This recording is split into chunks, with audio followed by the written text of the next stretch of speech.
Welcome to the Disney Wedding Podcast. This show is brought to you by Carrie Hayward's Fairy Tale Weddings Guide, the only guidebook and bridal organizer tailored exclusively to Disney's fairy tale weddings at Walt Disney World. I'm Carrie Hayward, and each week I feature Disney wedding updates, money-saving tips, and interviews with wedding vendors and real Disney couples. I also cover honeymoons, anniversaries, and engagements at the Disney parks and resorts. Join me now as the Disney Wedding Podcast celebrates romance at Disney destinations.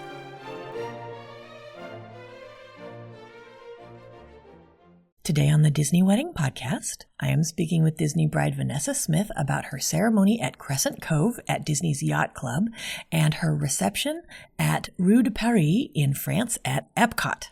I thought you guys would be interested to hear how she chose these locations and how she planned everything and how it all turned out. So welcome, Vanessa. Hi, thank you. Thanks so much for being on the show today. I always like to start at the very beginning and find out how you and your fiancé decided that you wanted to have your wedding at Disney. We have a very unique relationship. We've actually been together for almost 17 years. And in those 17 years, we visited Disney at least 10 times. And we just fell in love with Disney. And so what we decided to do was do a destination wedding at Disney since we're from New Jersey. We just wanted to extend our love of Disney with our extended family and friends and just kind of bring everything together. That's fantastic. How did they react when they found out where the wedding was going to be? So I had a mixed reaction. I have my Disney lovers that were incredibly happy to go and excited to be a part of it. And then I had the other half that were, why Disney? But they ended up loving it anyway. But yeah, so I had a mixed reaction, but mostly everybody was excited. That's great. How many guests did you invite and how many were able to make the trip? So we invited approximately 50. And 34 ended up coming. Oh, great. Okay. Did you set up a room block for your guests? We did. We set up a room block in the yacht club since it was, we were going to have the ceremony there. We wanted to make it easy. And we also set one up at Pop Century to make it a little bit cheaper for the people who needed a little bit less cost. Got it. Okay. Now, how did you choose the day of the week and time of day for your event?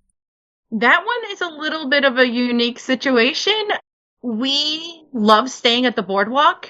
We wanted originally to have the ceremony at the boardwalk, but then I remembered that we won't actually have the boardwalk as our background for pictures. So we chose to go to the yacht club for the background pictures of the boardwalk.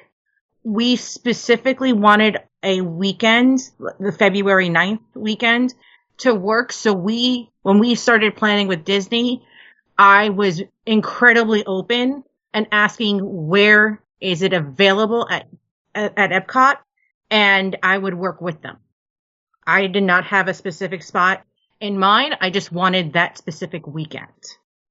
Okay, got it. And so then time of day was just dictated by what time the fireworks were?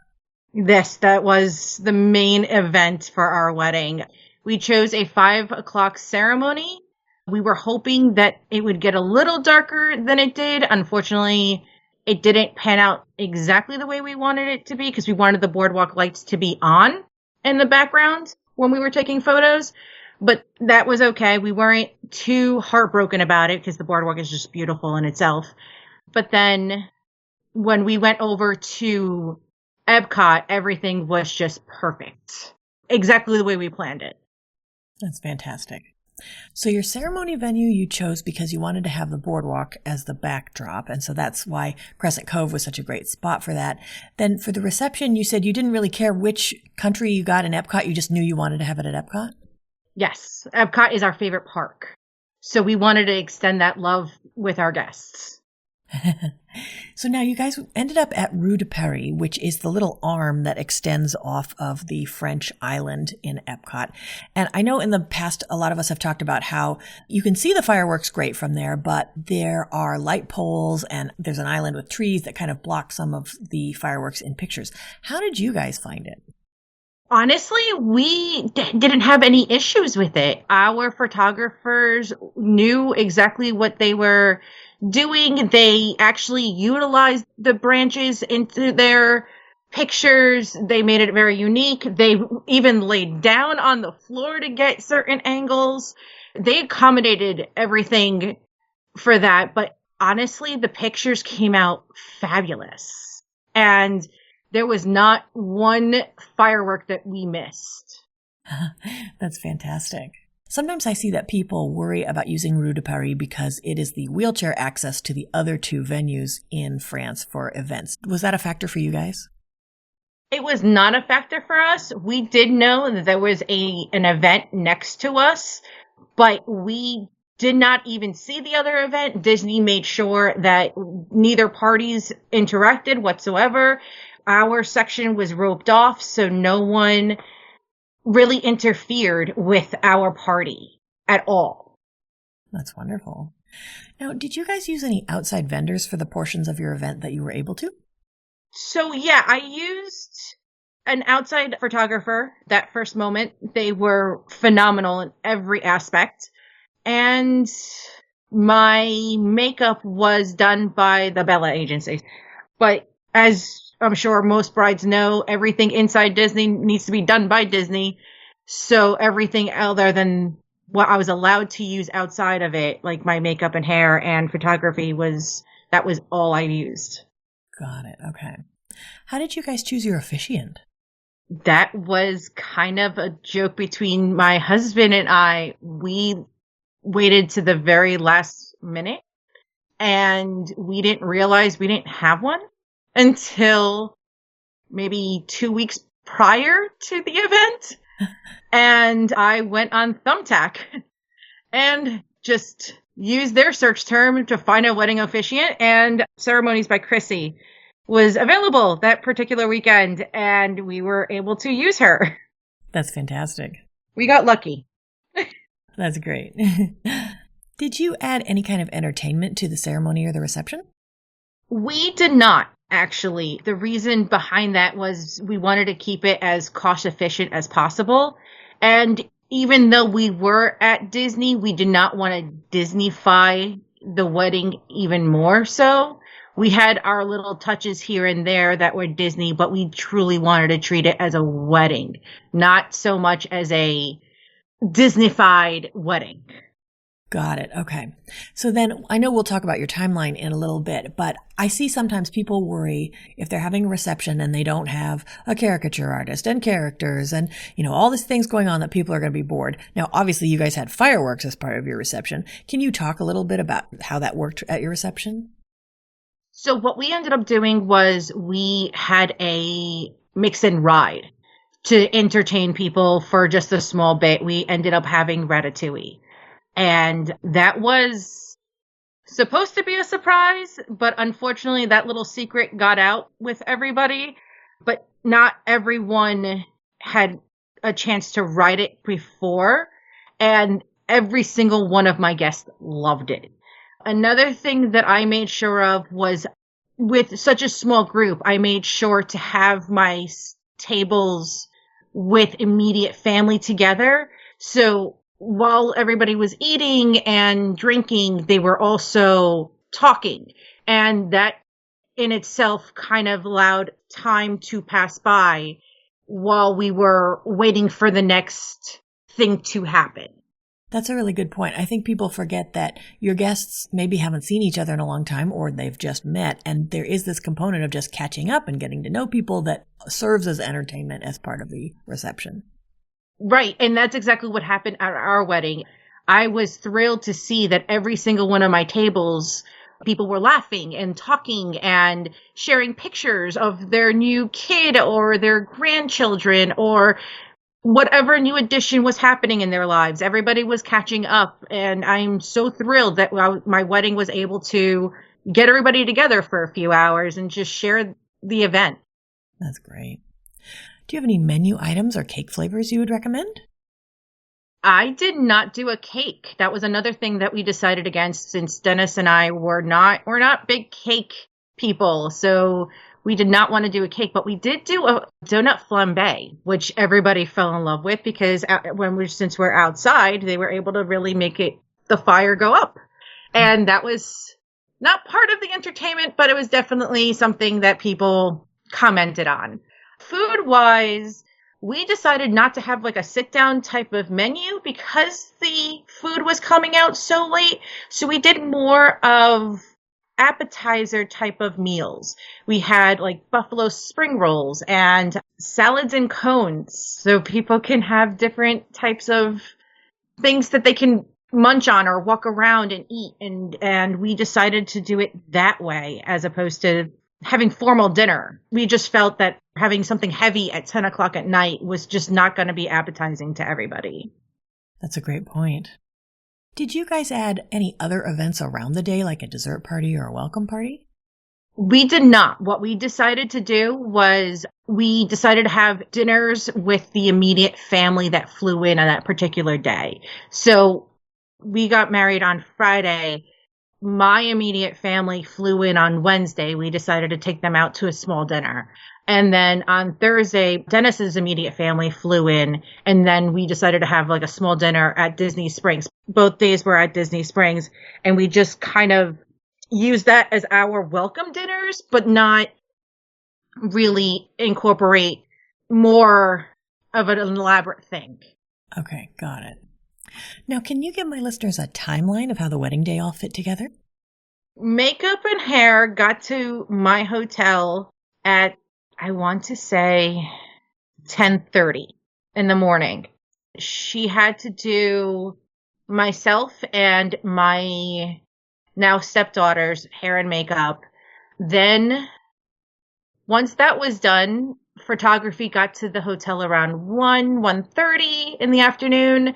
Took some pictures there, and then we did the first look at the yacht club around 4 o'clock, 3:30, 4 o'clock. All our previous relationships, like kids, were with us, so it was kind of a first look, but it's also incorporating our adult kids, and that was fun. And then the ceremony started around 5. Finished around 5:30-ish. Did photos on the beach. Took a little bit of a break in between 6 and 7. Restarted taking pictures around the boardwalk around 7 o'clock. Got to EPCOT around 7:45, the entrance, the International Gateway, at 7:45. Walked through the security as a group. Got congratulated 1,000 times by all the guests. And cocktail hour started around 8:30. Fireworks, I believe, start at 9 in EPCOT. After fireworks were done, that's when we did Ratatouille. Came back from Ratatouille, ate a little bit, and waited for the park clear, for the music to start. And from 11 till 1 in the morning, the DJ played music. So we did not get back to the hotel until about 1:45, 2 o'clock in the morning. Wow. Now, when you were planning, what were some of the most important aspects of the event where you focused your attention or your budget? I focused on the budget because I did not want to overspend on the little things. So I made sure to budget a specific amount for floral. I'm not a big floral person. And I know when it comes, a lot of brides just think floral is just flowers. When with Disney, it's not. It's the chairs, it's the linen, it's the tables, it's the amount of tables, amount of chairs. All that adds up very quickly. So when it came to flowers, I made sure to be as minimal but as elegant as possible. When it came to the food, I knew I had to hit a certain amount, but we wanted to make sure that the food was good, and we wanted to make sure that we had a sufficient beverage package.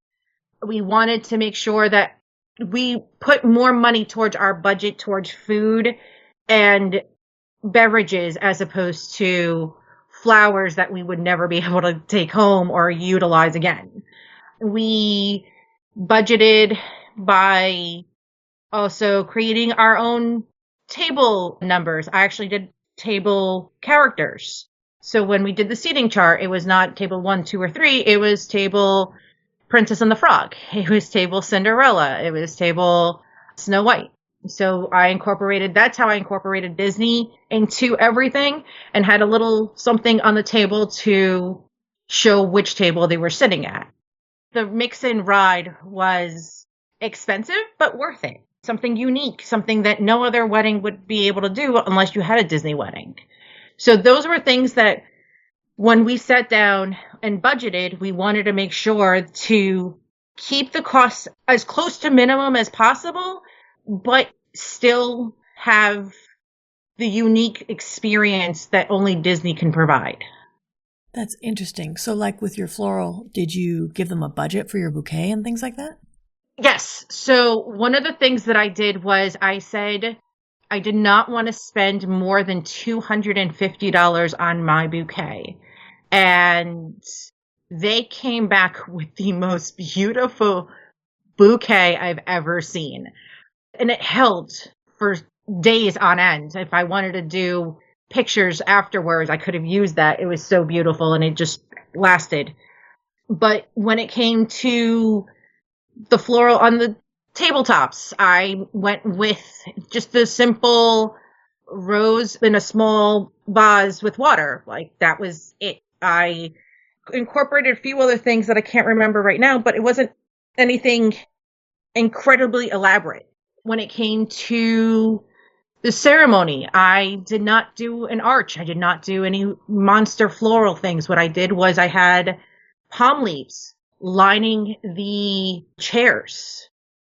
So you can see that where I would be walking, but the aisle was not completely elaborate. It was just something simple. We put every other chair a small bouquet of flowers. The chairs and tables, I used the linens that were available, so it didn't cost extra. I went with the soft padded chairs that were a little not with the package, but didn't cost a ridiculous amount to upgrade because I didn't want to be in simple chairs that people would not be comfortable in. I made sure that if I saw anything in the BOE that I did not understand, I asked questions and I removed things that I said, I just don't see why we're spending that much. But I will say this, the Disney Floral Group, with the minimal amount, completely knocked it out of the park for me. The flowers were absolutely beautiful. I actually got an email from Disney Floral a couple of days before the ceremony stating that they were switching out some lilies because the ones that they ordered came in not to their satisfactory. And they switched it out with no cost to me. And you couldn't even tell the difference which lilies they chose. That's wonderful. So out of all of this, what ended up being your favorite memory of your wedding day? So when we exchanged our vows, we had our own vows. We wrote our own vows.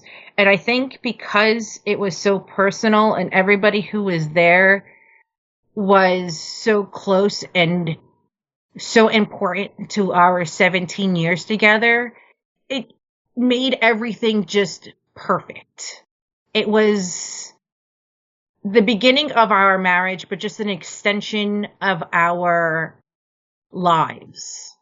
And it was something that we've been wanting to do. We've been wanting to get married, but it just solidified our love and our commitment to each other. So that was one of the most memorable parts of our day. That's wonderful.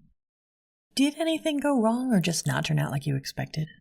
Yes. One of the things that I would advise future brides is the BOE for Disney is almost created in stone.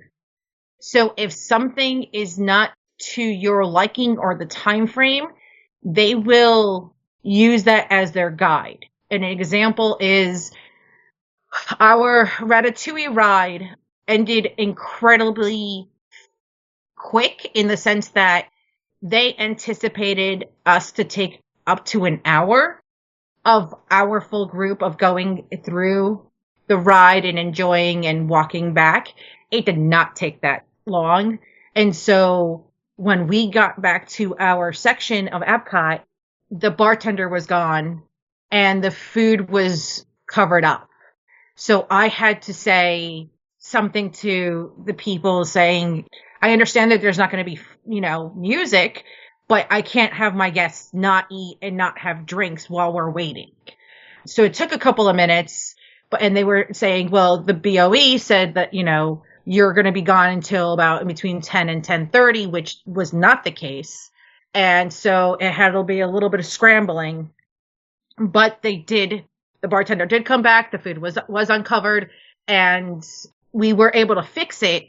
But that was something that made me realize that when you have a BOE, really, really look at the time frames and be realistic about it. And if Disney gives you a little bit of a pushback, argue your point, because you are the bride and you are paying for their services. As much as Disney is a corporation and everything, it's still your wedding. Advocate for yourself. Right. Okay. Was there anything that seemed like a big deal beforehand or you were worried about, and then it turned out not to be a big deal? Waiting for that all clear seemed like a big deal. I felt like in the moment, it felt like it was taking forever. But in reality, it wasn't that long and it wasn't that big of a deal because people were still drinking and eating and enjoying themselves.